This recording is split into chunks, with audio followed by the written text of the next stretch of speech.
A few days ago, I did a video on some young brothers from Fulton County, Georgia, who all supported Donald Trump. And the video has gone viral. Many of you have commented on that video. And there's one comment that stands out in particular. And I want to read you that comment, and I want to talk about the topic of that comment. And basically what this subscriber wanted to know is whether or not Black Americans should resent those young men for helping Trump get reelected. That's what I want to talk about in this video. Stay with me.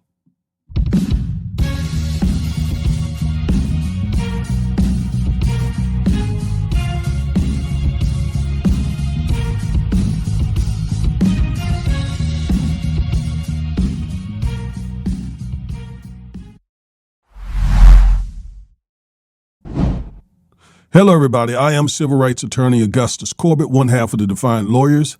Each and every week, we bring you at least one legal analysis of some trending story regarding politics, policies, personalities, or pop culture to empower you with the information you need to defy this unjust legal system and to nullify systemic racism. If that interests you, please like, share, comment, subscribe, and click the bell so you'll get notified every time we upload one of these powerful and informative videos.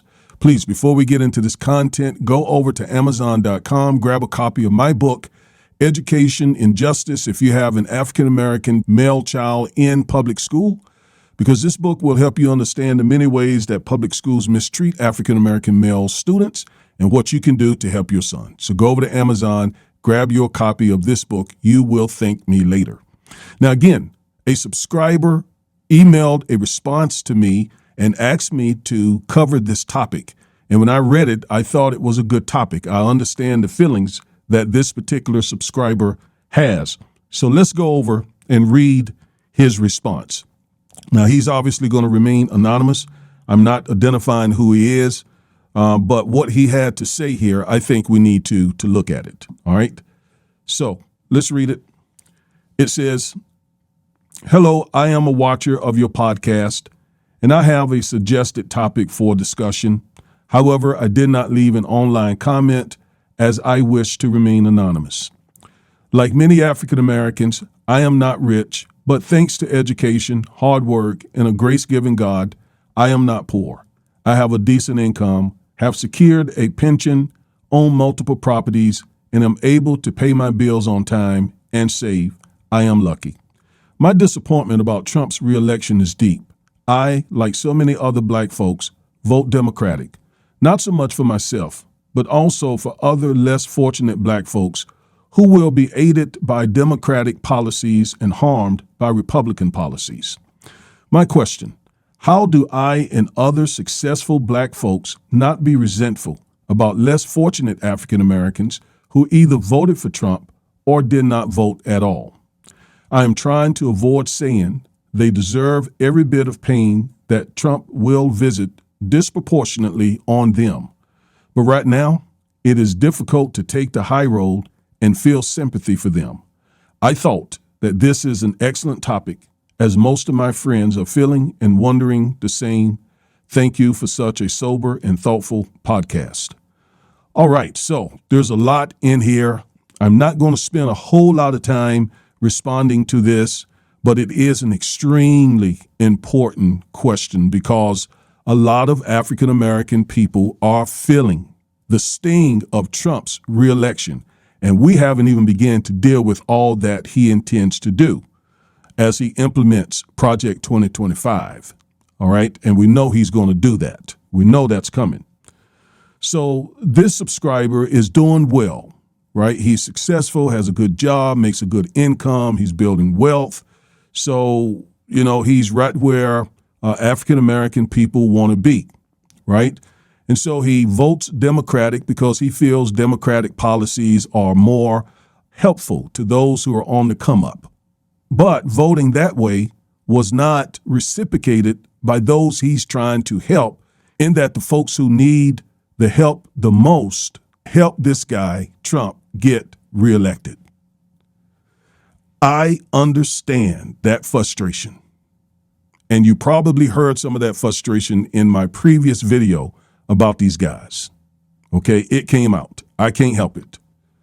Because of their votes and their support for Trump, who doesn't care anything about them, the African American community as a whole will suffer.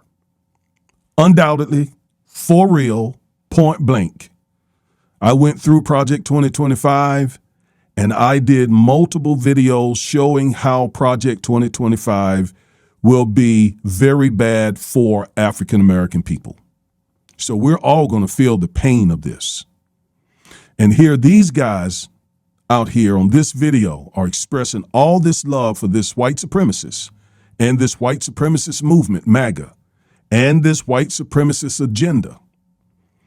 And they were not critical in their thinking. You heard one of them said that Donald Trump is the best thing that ever happened for America because he speaks his mind. Never mind the fact that he is cussing and cursing black people and disrespecting black women and calling us criminals and all kinds of things. Never mind what he's actually saying. This guy said just because he says it so brashly, he's the best president America ever had. And others gave other reasons, right, for supporting Trump. So I completely understand the frustration and the resentment that many African American people feel toward black MAGA men. And some of them are very arrogant about this as well. You try to tell them and they don't want to hear it. So the question is, do they deserve that pain that is coming? And it will, as this subscriber said, it will disproportionately affect them because Trump is coming with stop and frisk. He doesn't have any sort of plan for inner city communities. He could care less about them. I mean, literally, he doesn't know them, doesn't know anything about them. He grew up rich. I mean, he has disdain for these people unless they can help him make some money. Right now, the rappers, that community, a lot of them tend to love him, because, they talk about him all the time, or at least they used to in their videos and in their rap lyrics and so forth. So they seemingly get along with him, right? They see some good in him. I guess they don't know that Trump discriminated against blacks in the 70s, that he tried to have the Central Park Five put to death, that he called African nations S-hole nations, that he did so many things, so many disrespectful, racist things to African Americans. Despite all that, they supported the man over this black woman. And now Trump gets the chance to implement Project 2025, and God knows what else he's going to end up doing to this country. And these guys won't get anything, and many of them kept saying that for them it was all about Trump bringing money into the community. Trump didn't bring money into the community. The money came from Congress. Trump just put his name on those stimulus checks. One of them said that Trump is about the community. Trump has never been about the community. Okay, all right. I said all that in the first video. Do these guys deserve pain, or do they deserve our pity? Well, I thought long and hard about that because that's his question.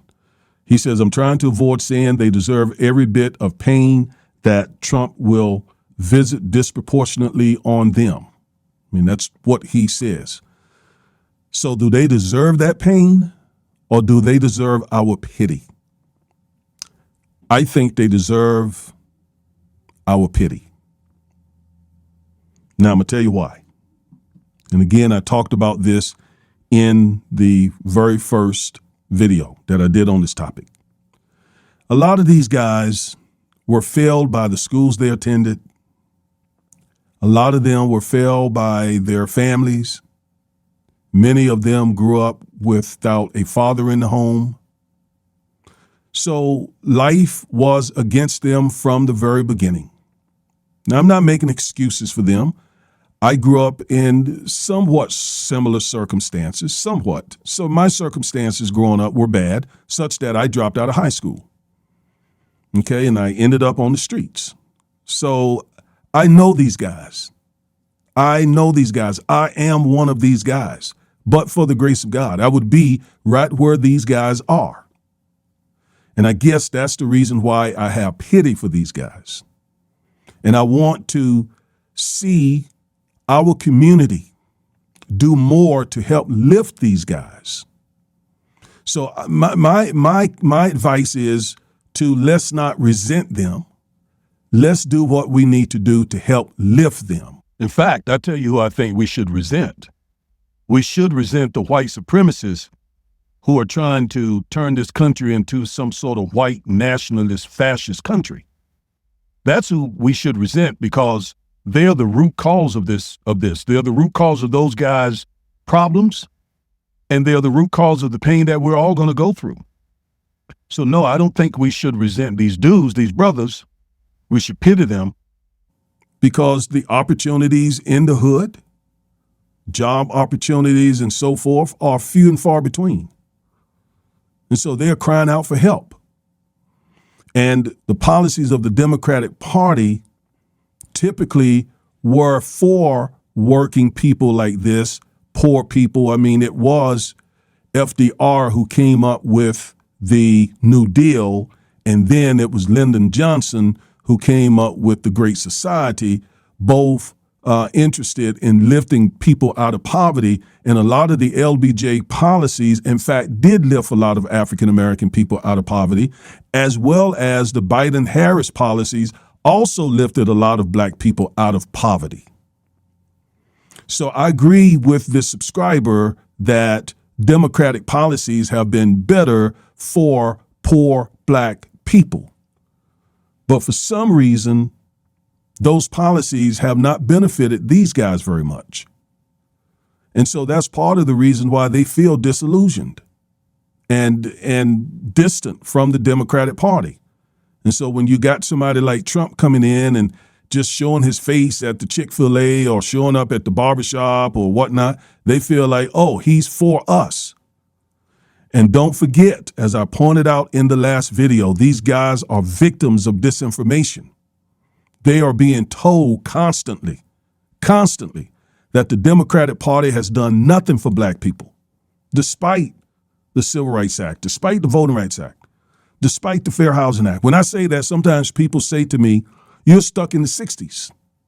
I'm not stuck in the 60s, but the laws that were passed in the 60s are still very critical today. Because without them, we couldn't vote, we couldn't live where we wanted to live, we couldn't work the jobs we wanted to work. All that is because of the civil rights legislation from the civil rights movement. Now we want more. We want more. We got to keep pushing the Democratic Party for more. But I agree with the subscriber that the Democratic policies have been best for working people. Now, I pointed out in the last video that they need to get back in these communities, start walking those streets, shaking hands so that they can see and feel the pain that these men are in. They don't do that enough. And they need to do that. So I think we got to help these guys.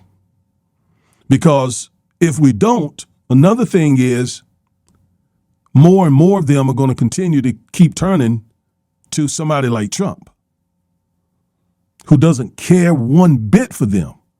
But they know how to manipulate them. They know how to pump the disinformation in them. And that causes them to support them. So what I believe we got to do is we have to help them. We have to open their minds and their understanding. Help them to see that Trump cares nothing for them. And that the Democratic Party, in the last 100 years at least, have done the most for the African-American community. All right? So, to wrap it up, I think we pity them and we get in there and do everything we can to prevent that from happening the next time. All right? Now, we're all going to feel some pain from Trump being reelected. No question. There's no doubt about that. Also, come Wednesday, this coming Wednesday, at 7:30 Central Standard Time, I'm going to talk about how we can resist this Project 2025 stuff and this Trumpism. Talk about every bit of that in this live broadcast. All right? So I'm Attorney Augustus Corbett, one half of the Defiant Lawyers. Thank you for tuning in. Until the next time, peace.